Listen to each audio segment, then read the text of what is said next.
Hello, എല്ലാവർക്കും നമ്മുടെ അടുത്ത വീഡിയോയിലേക്ക് സ്വാഗതം. നമ്മുടെ മൂന്നാമത്തെ ചാപ്റ്ററാണ് ഇനി നമുക്ക് പഠിക്കേണ്ടത് അല്ലേ? ചാപ്റ്റർ 3 കണ്ടോ, ദ വേൾഡ് ഓഫ് നമ്പേഴ്സ്. ഒരു സിമ്പിൾ ചാപ്റ്റർ. നമ്മൾ സത്യം പറഞ്ഞാൽ ഇതെല്ലാം പഠിച്ച് കഴിഞ്ഞ കാര്യങ്ങളാണ്. പിന്നെ അതൊക്കെ ജസ്റ്റ് അതിൻ്റെ ഒറിജിൻ എങ്ങനായിരുന്നു എന്നൊക്കെ പറഞ്ഞിട്ട് കുറേ കാര്യങ്ങൾ, അതിൻ്റെ ബേസിക്ക്, പണ്ടെങ്ങനെ നമ്പർ വന്നേ, നമ്പർ കണ്ടുപിടിച്ചേ, ഇതൊക്കെ ഉള്ളൂ. ഇതൊക്കെ നമ്മളിതിൻ്റെ അപ്പുറവും പഠിച്ച് കഴിഞ്ഞതാണ്. അതുകൊണ്ട് തന്നെ നമുക്ക് വലുതായിട്ട് സത്യം പറഞ്ഞാൽ ഇതിനകത്തൊന്നുമില്ല. കുറച്ച് സ്റ്റോറികൾ മാത്രമൊക്കെ ആയിട്ടാണ് വേണ്ടത്. ഇത് തുടക്കത്തിൽ നിങ്ങൾ നോക്കി, the dawn of mathematics, the human need to count. മനുഷ്യന് കൗണ്ടിങ് ആവശ്യമുണ്ടായിരുന്നത് പണ്ട് കാലത്ത്. നമ്മൾ കൗണ്ടിങ് ഒന്നും ഇല്ലാതിരുന്നൊരു കാലത്തെക്കുറിച്ചാണ് പറഞ്ഞിരുന്നത് അല്ലേ? അപ്പോൾ അവരെങ്ങനെയൊക്കെ ആയിരുന്നു, എങ്ങനായിരിക്കാം അവർ കൗണ്ടിങ് തുടങ്ങിയത്? അന്ന് എഴുതി വയ്ക്കാനോ അല്ലെ എന്താണ്, എങ്ങനെ റെപ്രസെൻ്റ് ചെയ്യുന്നതെന്നൊന്നും അറിയാതിരുന്ന കാലത്ത് മനുഷ്യൻ എങ്ങനെയായിരുന്നു എന്നൊക്കെയാണ് പറയുന്നത്. ഇവിടെ ഇവർ പറയുന്നുണ്ട്, പിന്നെ 1000 വർഷങ്ങൾക്ക് മുമ്പ് നമ്മൾ സരസ്വതി റിവറിൻ്റെ സൈഡിലാണ് ജീവിച്ചതെന്ന് വിചാരിക്കുക. ഡെൻസ് ഫോറസ്റ്റിലായിരുന്നു. അവിടെയൊക്കെ കുറേ ആനിമൽസ് അല്ലെങ്കിൽ കൗസ് ഉണ്ടായിരുന്നു. നിങ്ങളതിനെ ഗ്രേസ് ചെയ്യാൻ വിടുമ്പം അവർ എങ്ങനെയായിരുന്നു അന്ന് കൗണ്ട് ചെയ്തിരുന്നേ? അപ്പോൾ അവർ പറഞ്ഞിട്ടുണ്ട്, അവരെന്തോ ചെയ്യും, ഏതെങ്കിലും പശുക്കൾ ഒത്തിരി കൂട്ടമായിട്ടുണ്ടല്ലോ, അത് തിരിച്ചു വരുന്നുണ്ടേ പോയതെല്ലാം വന്നോ എന്നറിയാൻ അവരെന്താ മാർഗം വെച്ചിരുന്നേ? അവരതിനു വേണ്ടി ഒരു 1-to-1 കറസ്പോണ്ടൻസ് കൗണ്ടിങ് ആയിരുന്നു ഉപയോഗിച്ചിരുന്നത്. എന്ന് വെച്ചാൽ അവർ ഓരോ പശുവിനെ റെപ്രസെൻ്റ് ചെയ്ത് ഓരോ കല്ല് പെറുക്കി വയ്ക്കും. എന്നിട്ട് ആ പശുക്കൾ തിരിച്ചു വരുമ്പോൾ ഓരോരോ കല്ലെടുത്ത് ഇങ്ങനെ അങ്ങോട്ട് മാറ്റി വയ്ക്കും. എന്നിട്ട് കല്ല് വല്ലതും കുറഞ്ഞു പോയിട്ടുണ്ടെങ്കിൽ കല്ല് പിന്നെയും അധികം കിടക്കുവാണെങ്കിൽ അപ്പോൾ അവർക്ക് മനസ്സിലായി, ഇതുകൊണ്ട് അഞ്ച് കല്ല് അധികം കിടക്കുവാണെങ്കിൽ 5 പശു വന്നിട്ടില്ല, അപ്പോൾ അതിനെ വല്ലതും പിടിച്ചുകൊണ്ട് പോയതാണോ, അത് തിരിച്ചു വരാത്തതാണോ, ഇങ്ങനെയൊക്കെ കൗണ്ട് ചെയ്തിരുന്നൊക്കെ പറഞ്ഞ് കുറേ ബേസിക് സ്റ്റോറീസൊക്കെ ഇങ്ങനെ പറയുകയാണ്. അപ്പോൾ മനുഷ്യനെ എണ്ണാൻ ഉപയോഗിച്ച സംഖ്യകളെ നമ്മൾ എണ്ണൽ സംഖ്യകളെന്ന് പറയുന്നു. അതിനെ നമ്മൾ മാത്സിൽ എങ്ങനെയാണ് പഠിക്കുന്നത്? Natural numbers. നാച്ചുറൽ നമ്പേഴ്സാണ് സത്യം പറഞ്ഞാൽ നമ്മുടെ കൗണ്ടിങ് നമ്പേഴ്സ്. നാച്ചുറൽ നമ്പേഴ്സ്, നമ്മുടെ കൗണ്ടിങ് നമ്പർ 1 2 3 4 എന്ന് പറയുന്ന പേരാണ് natural number. Counting numbers 1 2 3 4 etcetera 1 2 3 4 etcetera are called natural numbers. Natural നമ്പേഴ്സിനെ നമ്മൾ എൻ എന്ന് പറയുന്ന സെറ്റ് കൊണ്ട് യോജിക്കും. എൻ എന്ന് പറയുന്ന സെറ്റിൻ്റെ ഉണ്ട് ഒരു ബ്രാക്കറ്റ് ഇട്ടിട്ട് എല്ലാവരെയും കോമ ഇട്ട് വേർതിരിച്ചെഴുതും. ഇതൊക്കെ നമ്മളിനിയും 12th-ലും 11th-ലും ഒക്കെ പഠിക്കും സെറ്റ് എന്താണ്. നമുക്കറിയത്തില്ല എവിടെ വരെ. There is no largest number, counting number അല്ലേ? ഏതൊരു നമ്പറിൻ്റെ കൂടെ 1 ആഡ് ചെയ്താൽ നമുക്ക് അടുത്ത നമ്പർ കിട്ടും. അതുകൊണ്ട് നമുക്ക് ഏറ്റവും വലിയ കൗണ്ടിങ് നമ്പർ അല്ലെങ്കിൽ നാച്ചുറൽ നമ്പർ ഏതാണെന്ന് അറിയത്തില്ല. സ്മോളസ്റ്റ് നാച്ചുറൽ നമ്പർ നമ്മൾ 1 തൊട്ടാണ് പറയുന്നത് അല്ലേ? ഇനിയും ഇത് കഴിഞ്ഞിട്ട് പിന്നെ പറഞ്ഞു, നമ്മളൊരു നമ്പറിൽ നിന്ന് ആ നമ്പർ സബ്ട്രാക്ട് ചെയ്താൽ എന്തായിരിക്കും അതിൻ്റെ ആൻസർ എന്ന് ആർക്കും അറിയത്തില്ല അല്ലേ? അന്നത്തെ കാലം, പഴയ കാലമാണ്. അതിന് ശൂന്യത എന്നാണ് പുസ്തകത്തിലും പറഞ്ഞിരിക്കുന്നത്. ശൂന്യത എന്ന് വെച്ചാൽ ഒന്നുമില്ല, എന്താണെന്ന് അറിയത്തില്ല. അപ്പോൾ എങ്ങനെയാണ് അതിനെ, ചിലരാണ് അതിനെ ഒരു ഡോട്ട് കൊണ്ട് റെപ്രസെൻ്റ് ചെയ്തു. പിന്നീട് നമ്മുടെ ഇന്ത്യൻ ഫിലോസഫർ അതിനെ ഒരു 0 കൊടുത്തു. 0 എന്ന് പറയുന്ന ബ്രഹ്മഗുപ്ത എന്ന് പറഞ്ഞ ആളാണ് ആദ്യമായിട്ട് 0 ഇൻട്രൊഡ്യൂസ് ചെയ്തത്. അതായത് ഒരു നമ്പറിൽ നിന്ന് അതേ നമ്പർ മൈനസ് ചെയ്താൽ പിന്നെ എന്താ കിട്ടുന്നത്? ശൂന്യം, ഒന്നുമില്ല. അതിനെ ഞങ്ങൾ 0 ഇൻട്രൊഡ്യൂസ് ചെയ്തത് ഇന്ത്യയുടെ കോൺട്രിബ്യൂഷനാണ് മാത്തമാറ്റിക്സ്. ഇന്ത്യക്ക് 0 തന്നെയല്ല, ഒരുപാട് കാര്യങ്ങൾ നമ്മുടെ ഒരുപാട് മാത്തമാറ്റീഷ്യൻസും ഒക്കെ കോൺട്രിബ്യൂഷൻസ് ഉണ്ട്. എന്നാലും 0 എന്ന് പറയുന്ന കൺസെപ്റ്റ് ഇൻട്രൊഡ്യൂസ് ചെയ്ത് ബ്രഹ്മഗുപ്തയാണെന്നൊക്കെ പറഞ്ഞ് പുസ്തകത്തിനകത്ത് ഇങ്ങനെ പറയുന്നുണ്ട്. പിന്നെ പഴയ കാലത്ത് എന്തൊക്കെയോ ഉപയോഗിച്ചിരുന്നു, അവർക്ക് എന്തൊക്കെയോ നന്നായിട്ട് അറിയാമായിരുന്നു. ഇവിടെ കണ്ടോ, ഇതിനകത്ത് ഇഷാങ്കോ ബോൺ എന്ന് പറയുന്ന ഒരു ബോണിൻ്റെ കാര്യം പറഞ്ഞിരിക്കുകയാണ്. ഇത് നൈൽ റിവറിൻ്റെ തീരത്ത് ഏതാണ്ട് ഡെമോക്രാറ്റിക് റിപ്പബ്ലിക് ഓഫ് കോങ്കോ കണ്ടോ പറയുന്നുണ്ട്. ഡ്യൂറിങ് അറൗണ്ട് 20,000 BC പറഞ്ഞിരിക്കുന്നത്. എങ്ങനെ കിട്ടി ഈ ബോണിനകത്ത്? ഇവിടെ നമ്പർ എഴുതിയിരിക്കുന്നുണ്ടോ കുറേ ഇങ്ങനെ മേളിലും താഴെയായിട്ട് 11 13 17 19. ഇതൊക്കെ കണ്ടിട്ട് നമുക്ക് എന്താണെന്ന് തോന്നുന്നുണ്ട്? ഇതൊക്കെ നമ്മുടെ പ്രൈം നമ്പേഴ്സാണ് അല്ലേ? പ്രൈം നമ്പർ എന്ന് പറഞ്ഞാൽ എന്തുവാ? പ്രൈം നമ്പർ എന്ന് പറഞ്ഞാൽ only 2 ഫാക്ടേഴ്സ്. അത് നമ്മൾ കാണാൻ പഠിച്ചോണം. നമുക്കിനി മുമ്പോട്ട് വരുന്നിടത്തൊക്കെ നമുക്ക് പ്രൈം നമ്പേഴ്സ് എന്താണെന്ന് അറിയാം. Numbers having only 2 factors. Having 2 factors only. 2 factors മാത്രമേ ആകാവൂ. ആരൊക്കെയാണ് ആ ഫാക്ടേഴ്സ്? നമ്പർ ഇറ്റ് സെൽഫ്, നമ്പറും അതുപോലെ തന്നെ 1 and 1. ഈ 2 ഫാക്ടറേ അതിന് ഒരു 2 ഫാക്ടർ ഡിഫറെൻറ്റ് ഫാക്ടേഴ്സ്. ഒരെണ്ണം ഒന്നായിരിക്കണം, ഒരെണ്ണം ആ നമ്പർ തന്നെ ആയിരിക്കണം. അതുകൊണ്ട് തന്നെ നമുക്കറിയാം 1 എന്ന് പറയുന്നത് 1 × 1 രണ്ടും ഒരേ ഫാക്ടറാണ്. അപ്പോൾ 1നെ നമ്മൾ നോട്ട് പ്രൈം, 1 പ്രൈമായിട്ട് കണക്ക് കൂട്ടത്തില്ല, നോട്ട് എ പ്രൈം നമ്പർ. ഇതൊക്കെ നമ്മൾ ചെറിയ ക്ലാസ്സിൽ പഠിച്ചാൽ. 2നെ നമുക്ക് എങ്ങനെ എഴുതാം? 2നെ 1 × 2 കണ്ടോ, 2 ഫാക്ടേഴ്സ്, ഒരു നമ്പർ 2 തന്നെ പിന്നൊന്ന് 1. 3യെ നമുക്ക് എങ്ങനെ എഴുതാം? 1 × 3 എന്ന് എഴുതാം. അപ്പോൾ ഇതും പ്രൈമാണ്, ഇതും പ്രൈമാണ്. 4നെ നമുക്ക് എങ്ങനെ എഴുതാം? 1 × 4 എന്നും എഴുതാം, 2 2s are 4 എന്ന് പറയാം, 2 2s are 4 എന്ന് എഴുതാം. അപ്പോൾ ഒന്നിൽ കൂടുതൽ നമ്പറും 1 ആകാവൂ, അതിൽ കൂടുതൽ ഫാക്ടേഴ്സ് വരുന്നതിനൊന്നും നമ്മൾ പ്രൈമായിട്ട് കൺസിഡർ ചെയ്യത്തില്ല. ഇതിനെ പറയുന്നത് കോമ്പോസിറ്റ് നമ്പർ. എന്താ പറയുന്നത്? പ്രൈം അല്ലാത്ത നമ്പറിനെ പറയുന്ന പേരാണ് കോമ്പോസിറ്റ് നമ്പർ. അപ്പോൾ ഏറ്റവും ചെറിയ കോമ്പോസിറ്റ് നമ്പർ ഏതാണെന്ന് ചോദിച്ചാൽ എത്രയാണ്? 4. ഏറ്റവും ചെറിയ പ്രൈം നമ്പറോ? 2 ആണ്. കണ്ടോ, നമ്മൾ 50 വരെയുള്ള പ്രൈം നമ്പേഴ്സ് എപ്പോഴും പഠിച്ചോണം. 50ക്ക് താഴെയുള്ള പ്രൈം നമ്പേഴ്സ് ഞാനൊന്ന് എഴുതി തരാം, ഇതൊന്ന് എഴുതി പഠിച്ചോണം, നമുക്ക് പലയിടത്തും ആവശ്യം വരും. പ്രൈം നമ്പേഴ്സ് ബിലോ, നമുക്കിനി പ്രോബബിലിറ്റി എന്നൊക്കെ പറഞ്ഞിട്ട് ഓരോ ചാപ്റ്റേഴ്സ് ഉണ്ട്, അതിനകത്ത് 20 താഴെയുള്ള നമ്പർ എല്ലാം കൂടി ഇട്ടേക്കുന്നു, പ്രൈം നമ്പർ കിട്ടാനുള്ള ചാൻസ് എന്നൊക്കെ പറഞ്ഞ് പല ക്വസ്റ്റ്യൻസ് വരും. അപ്പോൾ നമുക്കിതിനെക്കുറിച്ച് നല്ല അറിവുണ്ടായിരിക്കണം. പ്രൈം നമ്പേഴ്സ് ബിലോ 50 മാത്രം, 100 വരെയുള്ളത് എഴുതിയാൽ നല്ലത്. പ്രൈം നമ്പേഴ്സ് ബിലോ 50 ഞാനൊന്ന് എഴുതുകയാണ്. 2 3 5 7 11. 9 ഇല്ല, 9നെ 1 9s are 9, 3 3s are 9 എന്ന് എഴുതാം, അതുകൊണ്ടത് കോമ്പോസിറ്റ് ആണ്. പിന്നെ 13 17 19 23 29 കണ്ടോ, ഒരു ടേബിളിൽ നമ്മൾ ഇതിനൊന്നും കണ്ടിട്ടില്ല. പിന്നെ 31 37 41 43 47 ഇങ്ങനെ 15 നമ്പറാണ് നമുക്ക് 10, അതായത് 50ക്ക് താഴെയുള്ള പ്രൈം നമ്പേഴ്സ്. 100ന് താഴെ എഴുതിയാൽ ഇനി ഒരു 10 എണ്ണം കൂടെ കാണും, 25 നമ്പറാണ് 100. 1നും 100നും ഇടയ്ക്കായിട്ട് നമുക്ക് പ്രൈം നമ്പേഴ്സ് വരുന്നത്. അതുകൊണ്ട് ഇതിനകത്തൊന്ന് ശ്രദ്ധിച്ചാൽ നമുക്ക് 2 എന്ന് പറയുന്ന ഒരൊറ്റ നമ്പറേ ഉള്ളൂ ഈവൻ ആയിട്ടുള്ളത്, കണ്ടോ. ബാക്കി എല്ലാ പ്രൈം നമ്പേഴ്സും ഓഡാണ്. Prime number only even prime number is 2 മാത്രമാണ് ഈവൻ ആയിട്ടുള്ള പ്രൈം നമ്പർ, ബാക്കിയെല്ലാം ഓഡ്. ഇവിടെ ഇപ്പം അതൊന്നും അല്ല വിഷയം, എങ്കിലും ഞാനിതൊന്ന് പറഞ്ഞതേ ഉള്ളൂ. ഇതെന്തായാലും ഇത്രയും കാണാതെ പഠിച്ചോണം കേട്ടോ, എഴുതി വെച്ചിട്ട് നമ്മൾ കാണാതെ പഠിച്ചോണം. പ്രൈം നമ്പേഴ്സ് ബിലോ 50 നമുക്ക് ആവശ്യം വരുന്നുണ്ട്. അപ്പം നമ്മൾ കണ്ട ഐഷാങ്കോ ബോണിൽ നിന്ന് നമുക്കൊരു കാര്യം മനസ്സിലായി, വളരെ വളരെ പണ്ട് കാലത്ത് തന്നെ അവർക്ക് ഇതുപോലുള്ള പ്രൈം നമ്പേഴ്സിനെ കുറിച്ചൊക്കെയുള്ള ബേസിക് നോളജ് ഉണ്ടായിരുന്നു മനസ്സിലായി കേട്ടോ. പിന്നെ നമ്മൾ എന്താ പറയുന്നത്, പലതരത്തിലുള്ള കൗണ്ടിങ് ആയിരുന്നു ഉണ്ടായിരുന്നത്, പലതരത്തിലെ പണ്ടത്തെ ഹ്യൂമൻ ഹിസ്റ്ററിയെക്കുറിച്ച് നിങ്ങൾ ജസ്റ്റ് ഒന്ന് വായിച്ചു നോക്കിയാൽ നിങ്ങൾക്ക് ഈസി ആയിട്ട് മനസ്സിലായോ? ഒന്നുമില്ല കാര്യം. ഇനി നമുക്ക് നമ്മൾ 0യുടെ കാര്യം പറഞ്ഞു, ഇത് നാച്ചുറൽ നമ്പറാണ്, ഇത് 0 പറഞ്ഞു. 0 ഇൻക്ലൂഡ് ചെയ്യുമ്പോൾ നമ്മളതിനെ ഹോൾ നമ്പേഴ്സ് എന്ന് വിളിക്കും. ഒരു ഹോളുള്ള നമ്പറാണെന്ന് വിചാരിച്ചാൽ മതി, ഹോൾ നമ്പേഴ്സ്. അപ്പോൾ ഹോൾ നമ്പേഴ്സ് നമ്മൾ സാധാരണ W കൊണ്ടാണ് സൂചിപ്പിക്കുന്നത്. W എന്ന് പറഞ്ഞാൽ സെറ്റ് 0 1 2 3 എക്സെട്ര. അതായത് നമ്മുടെ 0യും പിന്നെ ഈ നാച്ചുറൽ നമ്പർ എല്ലാം കൂടെ കൂട്ടുമ്പോൾ നമുക്ക് എന്തോ പറയാം, അതാണ് സെറ്റ് ഓഫ് ഹോൾ നമ്പേഴ്സ് അല്ലേ, ഹോൾ നമ്പേഴ്സ്. അത് കഴിഞ്ഞിട്ട് നമുക്കിനി അങ്ങോട്ട് മുമ്പോട്ട് വരുന്ന ചാപ്റ്റേഴ്സ് ഭാഗങ്ങളിൽ നമുക്ക് ഇൻറ്റിജർ എന്താണെന്ന് പറയാം ഇല്ലേ. ഇൻറ്റിജേഴ്സ് എന്താണെന്ന് നമ്മൾ പഠിച്ചിട്ട്, നമ്മൾ നമ്പർ ലൈൻ പഠിച്ചാൽ ഇൻറ്റിജർ എന്താണെന്നൊക്കെ അറിയാം, ഇൻറ്റിജേഴ്സ് അറിയാം. ഇൻറ്റിജർ എന്ന് പറയുമ്പോൾ നമുക്ക് ഇപ്പോൾ നമ്മൾ പറയുകയാണ്, ഇവിടുന്ന് നമ്മൾ ഡയറക്ഷൻ സാധാരണ ഇങ്ങനെയാണ് വരയ്ക്കുന്നത് അല്ലേ, ഇങ്ങോട്ട് ഈസ്റ്റ് വരെയും മാപ്പയിലൊക്കെ വരയ്ക്കുമല്ലോ, വെസ്റ്റ് നോർത്ത് സൗത്ത്. അപ്പോൾ ഞാൻ പറയാം ഈസ്റ്റിലേക്ക് 1 2 3 കിലോമീറ്റർ ഈസ്റ്റിലേക്ക് പോയി എന്ന് പറയുന്നു. ഇവിടുന്ന് ഈ 0യിൽ നല്ല ഒറിജിനിൽ നിന്ന് ഒരു പ്ലേസ് വന്നു. അപ്പോൾ റൈറ്റിലേക്ക് പോകുന്നത് പോസിറ്റീവ് എടുത്താൽ ലെഫ്റ്റിലേക്ക് എന്താ വരുന്നതെന്നുള്ള അറിയത്തില്ല. അപ്പോൾ എന്തോ ചെയ്തു, ശരി ഇതിൻ്റെ തന്നെ ഓപ്പോസിറ്റായിട്ട് -1 -2 എന്ന് പറഞ്ഞിട്ട് നമ്പറുകൾ ഇങ്ങോട്ട് എടുത്തു. ഇങ്ങനെ മൈനസ് നമ്പേഴ്സ് എവിടുന്നാണ് തുടങ്ങുന്നതെന്ന് അറിയത്തില്ല, മൈനസ് നമ്പർ -3 -2 -1 0 1 2 3 ഇങ്ങനെ പോകുന്ന നമ്പേഴ്സിനെ പറയുന്ന പേരാണ് സെറ്റ് ഓഫ് ഇൻറ്റിജേഴ്സ് എന്ന് പറയുന്നത്. ഇതിനെന്താ പറയുന്നത്, സെറ്റ് ഓഫ് ഇൻറ്റിജേഴ്സ്. Z എന്നോ I എന്നോ ഒക്കെ പറഞ്ഞിട്ട് ഓരോ ടെക്സ്റ്റ് ബുക്കിൽ ഓരോരോ ലെറ്റർ യൂസ്. മനസ്സിലായല്ലോ ഇൻറ്റിജർ എന്താണെന്ന്. ഇനി ഇൻറ്റിജറിനെ കൂടാതെ നമുക്കറിയാം, നമ്മൾ പഠിച്ചതാണ് റാഷണൽ നമ്പർ. എന്താണ് rational number?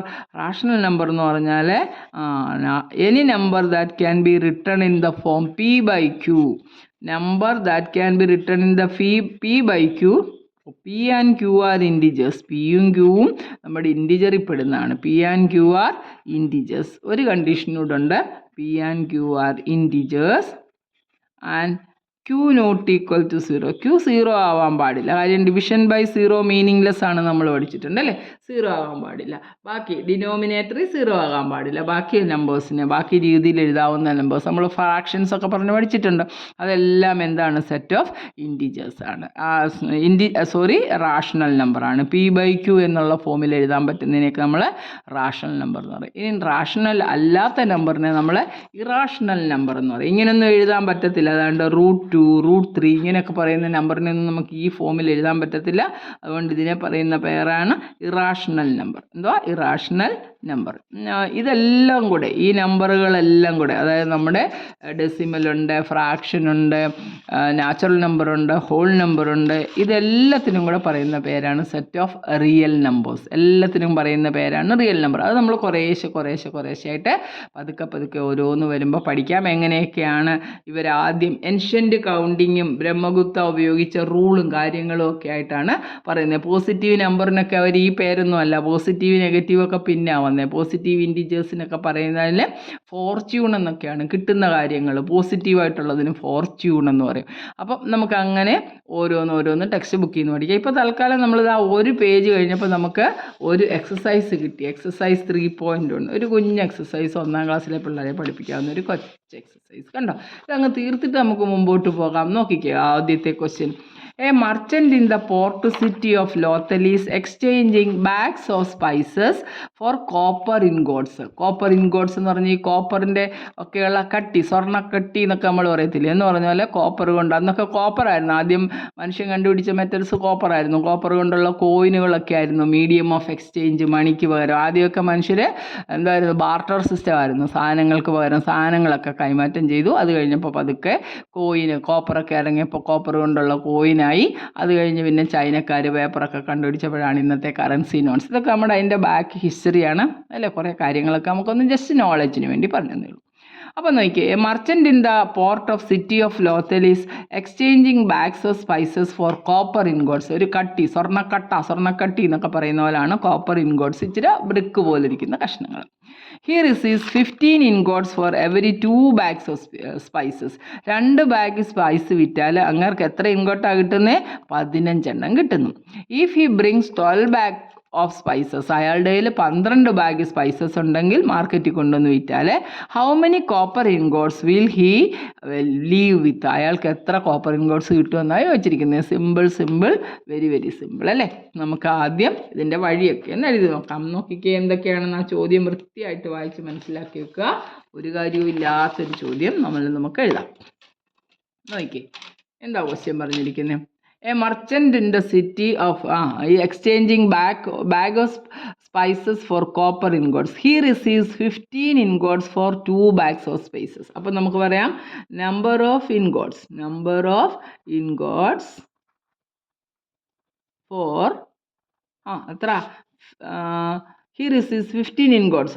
Number of ingots for 2 bags of spices. 2 ബാഗിലെ സ്പൈസസ് വിൽക്കുമ്പം അയാൾക്ക് കിട്ടുന്ന എത്രയാണ്? 15 ഇൻഗോട്ടാണ് അല്ലേ. നമ്മളിത് ചെയ്യുന്ന മെത്തേഡിന് പറയുന്നത് യൂണിറ്ററി മെത്തേഡാണ്. യൂണിറ്ററി മെത്തേഡ് അറിയാമല്ലോ. ഇപ്പോൾ ഞാൻ ഇവിടെ ഒരു എക്സാമ്പിൾ ചെയ്ത് കാണിക്കാം.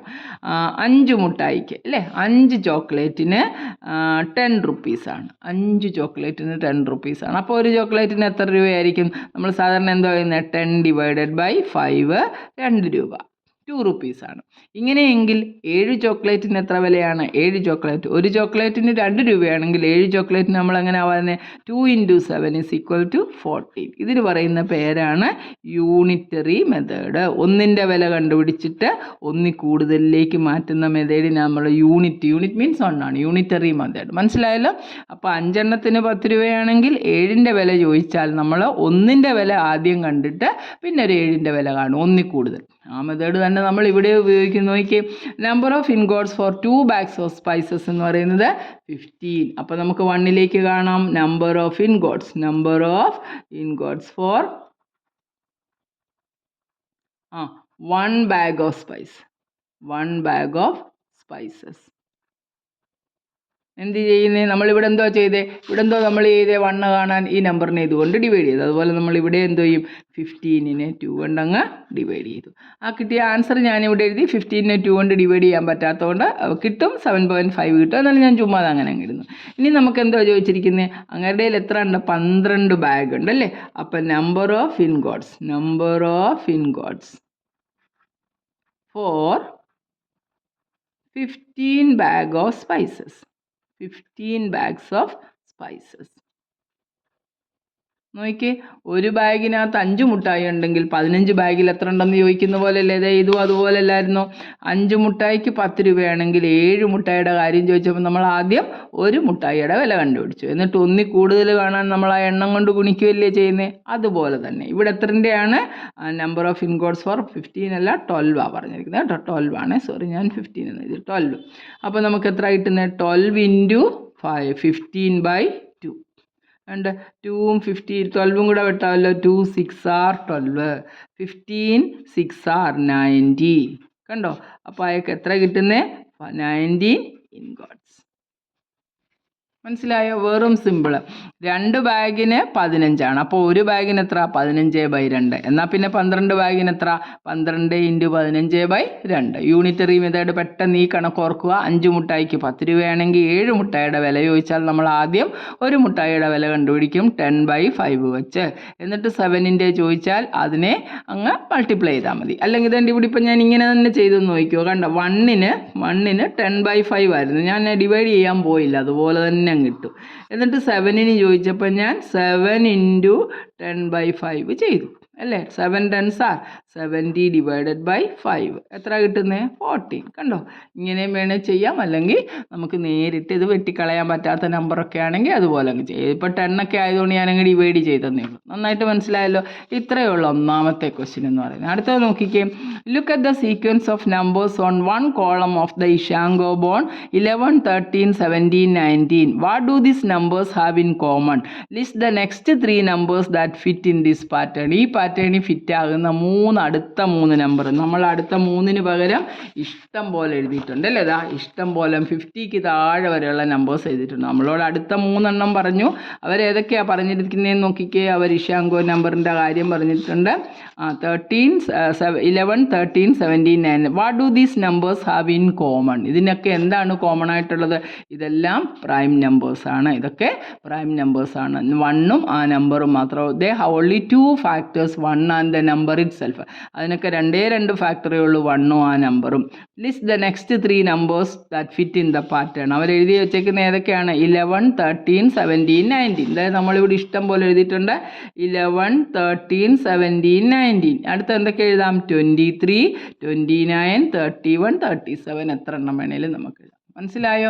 പ്രൈം നമ്പേഴ്സിൻ്റെ പ്രത്യേകത എന്തുവാ? അതിന് 2 ഫാക്ടേഴ്സേ ഉള്ളൂ. ഹാവിങ് 2 ഫാക്ടേഴ്സ്, നമ്പർ ഇറ്റ് സെൽഫും 1ഉം ആകുന്നതിനാണ് നമ്മളെന്തോ പറയുന്നത്? പ്രൈം. 1 എന്ന് പറയുന്നത് പ്രൈമും അല്ല കോമ്പോസിറ്റും അല്ല. Not prime not composite. Not composite. It is neither prime nor composite എന്നാണ് നമ്മൾ പറയാറുള്ളത്. കോമ്പോസിറ്റ് കാരണം അത് ആകെ 1 × 1 എന്ന് മാത്രമേ എഴുതാൻ പറ്റത്തുള്ളൂ. രണ്ടും ഒരുപോലുള്ള ഫാക്ടേഴ്സാണ് എഴുതുന്നത്. അതുകൊണ്ട് നമ്മൾ അതിനെ കൂട്ടത്തിൽപ്പെടുത്തുന്നില്ല.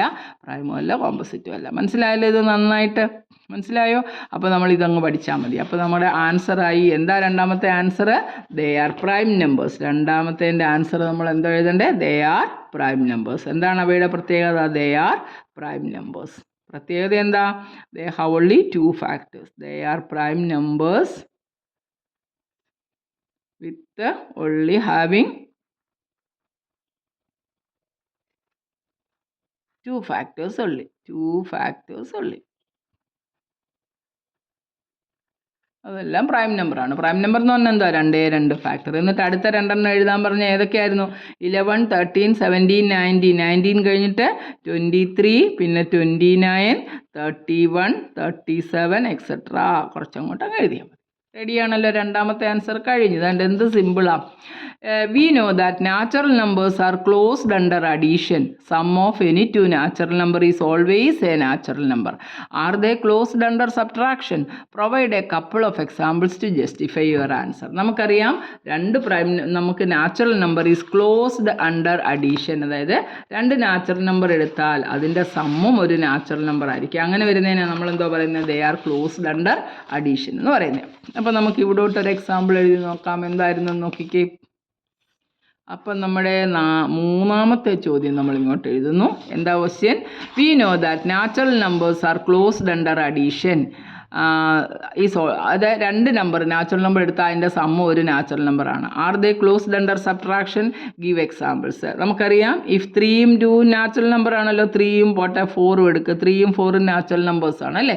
അപ്പോൾ അതിൻ്റെ സമ്മ നോക്കിയേ. 3 + 4 = 7 is also A natural number. Also A natural number. അതും ഒരു നാച്ചുറൽ നമ്പർ തന്നെയാണ്, നാച്ചുറൽ നമ്പറാണ്. എന്നാലോ തിരിച്ച് സബ്ട്രാക്ഷൻ ആണോ? നോക്കിക്കേ, നമുക്ക് ഇതിൻ്റെ അഡീഷൻ ആണെങ്കിൽ വീണ്ടും ഒരു നാച്ചുറൽ നമ്പർ കിട്ടും.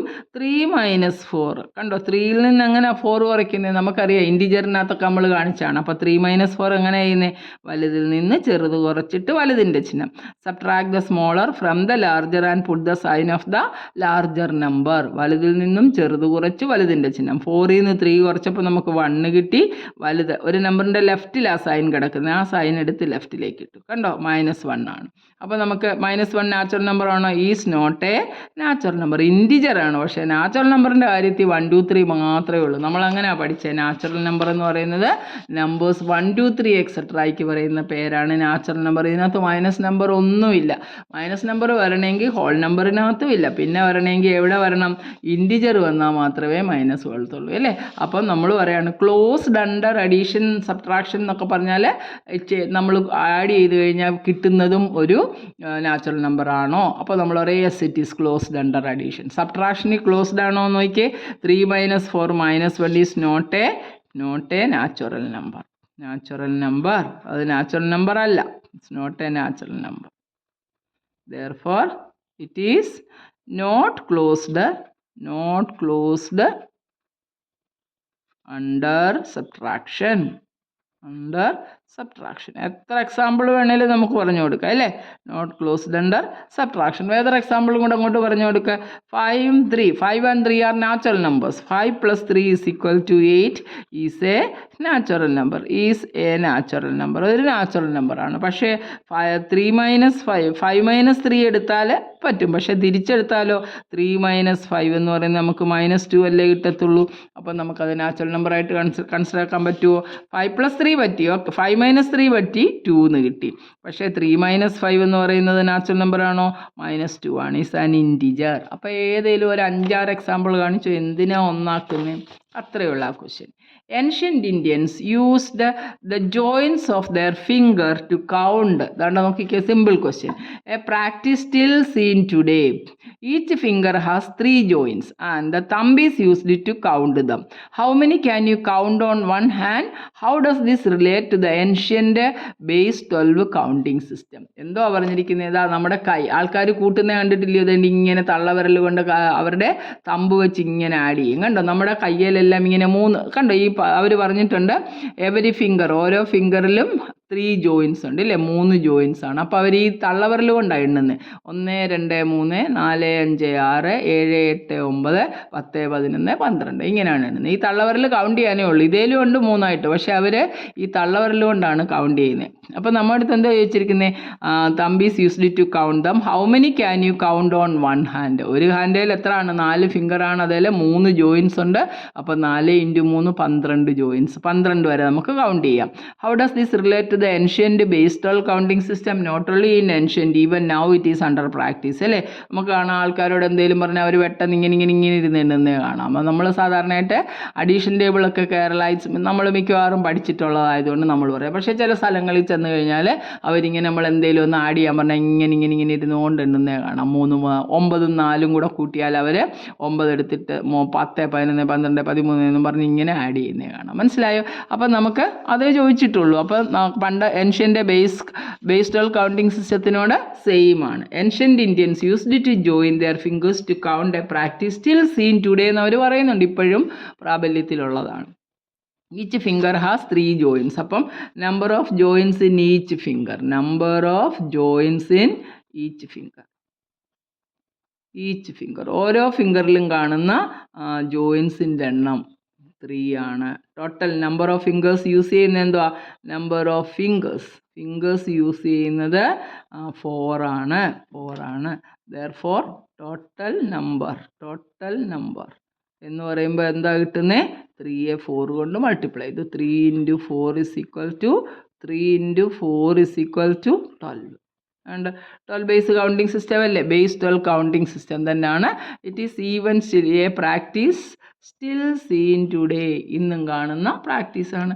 ഇത്രയേ ഉള്ളൂ നമ്മുടെ 3.1. എന്തോ ഒരു സിമ്പിളാണ്, ഒന്നും ചെയ്യാനില്ലായിരുന്നില്ലേ? വളരെ സിമ്പിളായിട്ടുള്ള കാര്യങ്ങൾ. അപ്പോൾ നമ്മൾ ആദ്യം ടീച്ചർ പറഞ്ഞ അത്ര ഇൻട്രഡക്ഷനും പിന്നെ മറന്നു പോവാതെ ചെയ്യേണ്ട കാര്യങ്ങൾ 50-ന് താഴെയുള്ള എന്തോ ഇത് പ്രൈം നമ്പേഴ്സ് കാണാൻ പഠിച്ചോണം. 100-ന് താഴെ പഠിക്കണം. ശരിക്കും ഞാൻ 50 താഴെ വരെ എഴുതിയുള്ളൂ, പിന്നീട് ഒരിക്കൽ നമുക്ക് ആവശ്യമുള്ള സമയത്ത് ബാക്കി എഴുതാം. മനസ്സിലായല്ലോ? അപ്പോൾ ഇത്രയും പ്രൈം നമ്പർ 15 പ്രൈം നമ്പർ ഉണ്ട് 50-ന് താഴെ, അത് അത്രയും നല്ലതായിട്ട് പഠിച്ചോണം. അപ്പം നമുക്ക് നാച്ചുറൽ നമ്പർ എന്താണ്? Counting number 1 2 3. നമ്മൾ 0 1 2 3 നല്ല തുടങ്ങുന്നത്. എത്ര പേനയുണ്ട്? 3-4 പേന എടുത്ത് കൈ വെച്ചിട്ട് നമ്മളോട് ഇതിപ്പോൾ എണ്ണാൻ പറയും. നമ്മൾ 1 2 3 ഇങ്ങനെയല്ലേ എണ്ണുന്നേ? ഇത് തന്നെ നമ്മുടെ കൗണ്ടിങ് നമ്പർ. മനസ്സിലായോ? അത്രേ ഉള്ളൂ. പിന്നെ ഹോൾ നമ്പർ എന്ന് പറഞ്ഞാൽ ഏതൊരു നമ്പറിൽ നിന്നും അതേ നമ്പർ പോയാൽ ശൂന്യം എന്നതിനെ കാണിക്കാനായിട്ട് ഇനി ബ്രഹ്മഗുപ്തയുടെ സ്റ്റോറിയൊക്കെ പറയുന്നുണ്ട്. അടുത്ത ക്ലാസ്സിൽ നമുക്ക് അതിനെക്കുറിച്ചൊക്കെ ഡിസ്കസ് ചെയ്യാം. അതാണ് 0. അതിന് സെറ്റ് ഓഫ് ഹോൾ നമ്പേഴ്സ്, ഹോളുള്ള നമ്പർ. ഇനി നമുക്ക് ഇൻറ്റിജർ എന്താണ് അല്ലേ? പോസിറ്റീവ് നമ്പറിനെ പോലെ തന്നെ 0യും ഇൻക്ലൂഡ് ചെയ്ത് നെഗറ്റീവ് നമ്പേഴ്സ്, ഓപ്പോസിറ്റ് സൈഡിലേക്ക് പോകുന്ന നമ്പേഴ്സ് നമ്മൾ ഇൻറ്റിജറായിട്ട് കണക്കാക്കും. റാഷണൽ നമ്പർ ഇനിയും ചെയ്യാനുണ്ട്, അന്നേരം ഞാൻ വീണ്ടും എക്സ്പ്ലെയിൻ ചെയ്യാം. P/Q എന്ന ഫോമിൽ എഴുതുകയും വേണം. Pയും Qയും ഇൻറ്റിജർ ആയിരിക്കണം, Q 0 പാടില്ല. അങ്ങനെയുള്ള നമ്പറിനെ നമ്മൾ പറയുന്നത് റാഷണൽ നമ്പർ. റാഷണൽ അല്ലാത്ത നമ്പറിനെ നമ്മൾ എന്താ പറയുന്നത്? ഇറാഷണൽ നമ്പർ, √2 √3 എന്നൊക്കെ പറയുന്ന ഫോമിൽ. അതെല്ലാം നമുക്ക് പഠിക്കാനുണ്ട് വിശദമായിട്ട്. അപ്പോൾ നമുക്ക് അന്നേരം അതിനെക്കുറിച്ച് ഡിസ്കസ് ചെയ്യാം. അപ്പോൾ എല്ലാവരും വൃത്തിയായിട്ട് പഠിക്കുക. ഇതിനകത്ത് വലുതായിട്ടൊന്നും കാര്യമായിട്ടില്ലെങ്കിലും ആ കണ്ടൻറ്റൊക്കെ മനസ്സിലാക്കുക. ഓക്കെ, അപ്പോൾ നമുക്ക് അടുത്ത ക്ലാസ്സിൽ കാണാം. ബൈ.